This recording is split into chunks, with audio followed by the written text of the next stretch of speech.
So I work in the career field of abilities, which is really a great field to be in. And before we get to my job and what I do now, I'd like to start off with how we got to those abilities and how I got to that career field. And the important piece is that I didn't follow the advice of Robert Frost, most people would probably assume, of taking a road less traveled. I was more on the path of Yogi Berra. When you come to the fork in the road, take it. So I had a professor who was profoundly confident in my abilities, so confident that she said, Mike, you're going to move to Europe after you graduate, and you're going to start this program called the Erasmus Mundus Adapted Physical Activity Program. And I didn't know what words just came out of her mouth, as you probably don't know what I just said. But essentially, it's the greatest degree in the world in working with people with disabilities and helping them participate in sport and recreation programs. And that's something I was really passionate about, excited about. And I didn't think I was capable, but she was so confident in my abilities that I went anyways. And not only did I apply, but I was accepted, and then I was offered a full ride scholarship. So how do you not accept that opportunity and go for it? So I spent every dollar I had to get to Belgium. They gave us housing for 2 weeks, and after about a week and a half, I still hadn't found anywhere to live. So I was crossing the street, still looking for housing. And I got to a street much like this. And I crossed the first street, got to this grassy median. When I got to that grassy median, I stood there, and there were cars in my way, and they just kept passing and passing, and I'm waiting for the traffic. And suddenly I realized I must be on the wrong path. This can't be the place to cross the street. It's way too busy. I need to turn around and go back. And as I turned around, there were cars coming from the other direction, too. And as I stood there, cars were passing me both directions, going. I realized something. I was living the exact metaphor of my life in that moment. I couldn't go further to this opportunity in front of me, but I also didn't have the option to retreat and go back. And I fell to my knees at that moment on that grassy median in the lowest point of my life. And what I realized there then changed my whole perspective. I realized two things. One, I realized I had nothing left to lose. I had no home. I had no money. I had no car. I had no family to support me or help me. But then I realized the second thing that was much more important. Those cars are not obstacles, are they? They're not a stationary object, but rather they're my fears. It wasn't being struck by a vehicle that was stopping me, it was the fear of being struck by a vehicle. And I'm going to tell you what I did, and before I say that, please don't take my advice literally. It's not a great idea to try this, but as I mentioned, I was in despair. I stepped into oncoming traffic that day. I stepped right out in front of a highway. And when I did that, again, I don't recommend this. When I did that, the cars stopped. And I say that because the metaphor is true in life, and I've found it time and time again. If you step out in front of your fears will stop for you and let you proceed on to amazing opportunities and abilities you didn't know that you had or could access. But if you let those fears continue to drive in front of you, they will hold you at that median.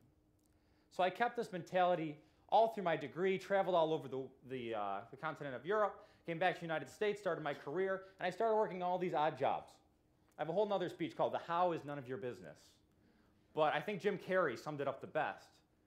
And this is what I kept telling people when all my friends and family were saying, why are you working these odd jobs? You have a master's degree, the best in the world, and you're being a preschool teacher. What are you doing? And I said, as far as I can tell, it's just about letting the universe know what you want, then working towards it with letting go of how it comes to pass.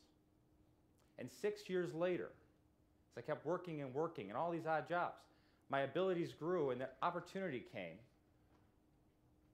where 3 non-for-profit agencies got together and created this program called SportsNet and grew it. And they wanted to grow this program. In order to grow it, they had to find someone with all these unique possibilities and abilities. And they came to me, not because of my degree or my background there, but because of all those odd jobs, those opportunities. And now I'll stop talking about myself and talk about some amazing people I get to work with every day in the field of adaptive sports and recreation and really push what you think people are capable of and their own abilities. My first example is my friend Boston. Now, Boston's 5 years old. He came to me with his family, and they wanted to go skiing as a family.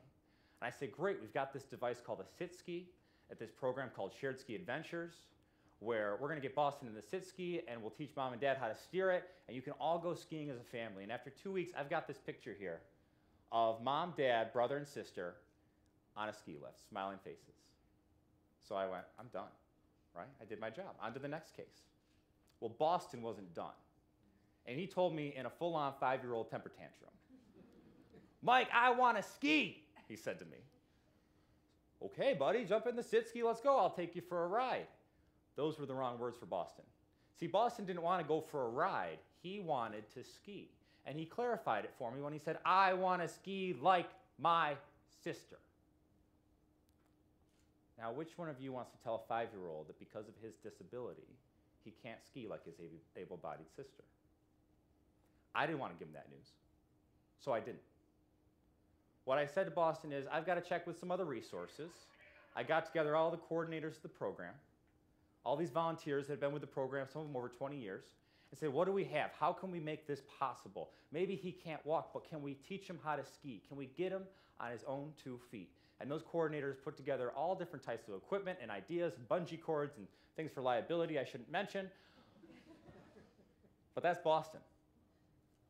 And with the help of those volunteers, not only can Boston ski, Boston raced at the Hollymont Phoenix Rising Adaptive Challenge. He was the youngest person to compete at that race on his own 2 feet.